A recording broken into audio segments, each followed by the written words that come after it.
ఏదైనా సరే చాలా చాలా ఆనందంగా ఉంది. ఇవాళ ఈ మీటింగ్కి ఒక ప్రత్యేకత ఉంది. అందరూ చెప్పారు, నాకు తెలియదు అన్న అంత మంచి రైతు అని, మంచి హెడ్ మాస్టర్గా పనిచేశారు, మంచి టీచర్గా వర్క్ చేశారని నాకు ఇప్పుడే తెలిసింది. అన్న గురించి ఇంత ఇవాళ నాకు కూడా తెలుసుకునే అవకాశం వచ్చింది సార్, మీ గురించి ఇంకా మిగతా వాళ్ళ గురించి కూడా.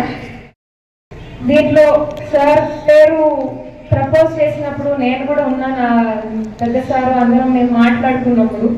కానీ నాకు నిజంగానే ఆయన క్వాలిటీస్ వల్ల ఈ పదవి ఇవ్వడం జరిగింది అనేది, అంటే నేను కూడా నేర్చుకుంటున్నాను కాబట్టి చాలా మంచి పర్సన్కి ఇచ్చారు అని అందరూ చెప్తుంటే నిజం అనిపించింది. ఆ సార్ గారు ఒకటి చెప్పారు, రామకృష్ణయ్య గారు, ఆదర్శ కృషివరుడు ఈయన అని. నిజంగానే చాలా ఆనందం వేసింది. ఎందుకంటే రైతుల కోసం పెట్టిన ఈ సంస్థలో దాని హెడ్గా అంత మంచిగా చేయగలిగే, దాని గురించి అవగాహన ఉండే ఒక వ్యక్తి అక్కడ కూర్చుంటే ఆ సంస్థ ఎంత బాగా ముందుకు తీసుకెళ్లే అవకాశం ఉంటుందో, అది ఇంకా మంచి చేయాలని ఆలోచన ఉండే వ్యక్తి చేతిలో ఆ బీగాలు పెడితే ఎంత బాగా జరుగుతుందో. మనము నిజంగానే మంచి పర్సన్ ఎంచుకున్నామని చెప్పి నిజంగానే నేను అభినందనలు తెలియజేస్తున్నాను సార్. మీరు ఖచ్చితంగా బాగా చేస్తారు. ఇంకా మీ ఫ్రెండ్స్ ఎవరైతే మీ గురించి వాళ్ళ మంచి చెప్పారు అందరూ కూడా మీరు ఇంకా వాళ్ళ మాటల్ని నిజం చేసి అందరికీ చూపిస్తారు. ఇంకా రైతులు కూడా ఎంతో ఆనందంగా, మీ దగ్గరకు వచ్చిన ప్రతి రైతు ఆనందంగానే తిరిగి వెళ్తారు అని నేను నమ్ముతున్నాను. ఈ సందర్భం ఎందుకు చెప్పానంటే, గత 5 సంవత్సరాలు మనం చూసాం, అక్కడ సీఎం పదవిలో కూర్చున్న ఒక ఆయన తెలియని దాంట్లో ఏమేమి స్టేట్ ని ఎలా చేసి పెట్టాడో, ఒక అప్పుల పాలైన రాష్ట్రాన్ని ఇప్పుడు తీసుకొచ్చి మన చేతిలో మళ్ళీ తీసుకొచ్చి పెట్టాడు.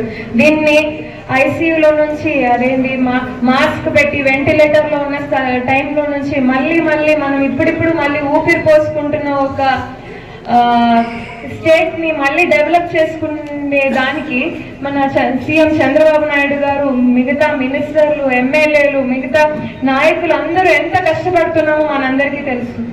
మనకున్న ఆర్థిక పరిస్థితి ఎలా ఉన్నిందో మనకు తెలుసు. నా ఎలక్షన్ మేనిఫెస్టోలో చంద్రబాబు నాయుడు గారు ఇంకా కూటమి ప్రభుత్వం ఏదైతే ఉందో, ఏవైతే హామీలు అప్పుడు ఇవ్వడం జరిగిందో దాదాపు 90% అన్ని కూడా కంప్లీట్ చేసి రేపు దాన్ని సూపర్ 6 విజయోత్సవ సభ చేసుకుంటున్నాం. అది మన అనంతపూర్లో. అది నేను ఎంతో గర్వంగా చెప్తున్నాను.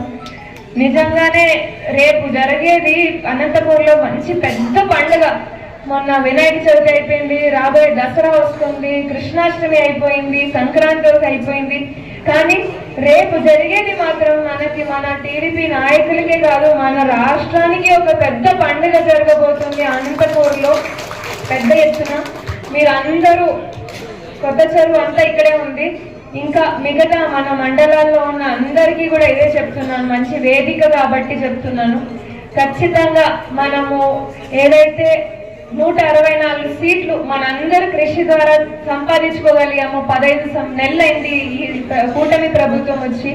అన్ని మంచి పనులతో ముందుకెళ్తున్నారు. ఒకవైపు సంక్షేమ కార్యక్రమాలు, ఇంకోవైపు అభివృద్ధి కార్యక్రమాలు, అన్నిటినీ సమతుల్యంగా ముందుకు తీసుకెళ్తున్న ఒక గొప్ప ప్రభుత్వాన్ని మనం ఎంచుకోగలిగాము.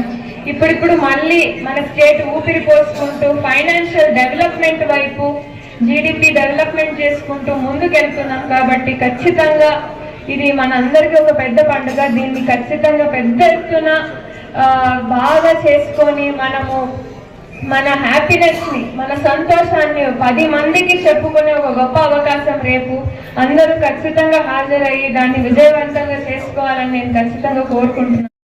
ఇవాళ ఈ ప్రమాణ స్వీకారం చేస్తున్నాం హరిప్రసాద్ గారికి, వెంకటలక్ష్మి గారికి, అహ్మద్ గారికి మళ్ళీ అభినందనలు తెలియజేసుకుంటున్నాను.